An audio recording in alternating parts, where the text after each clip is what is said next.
So today we're going to be reviewing the Thor Radial MX boot. Thor took 3 years to make this boot. It has replaceable sole inserts for extended wear, a low profile toe box for easier shifting, adjustable buckles allow for a custom and secure fit. It also has pre-curved injection moulded components throughout.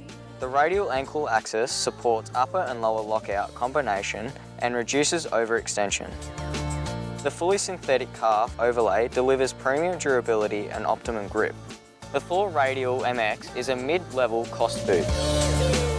So I've worn these boots about 3-4 times. I really think the boots are really good. I think they're more suited for trail bike riding. I mean, I've used them for motocross. I prefer them on the trails just because they're a little bit more comfier.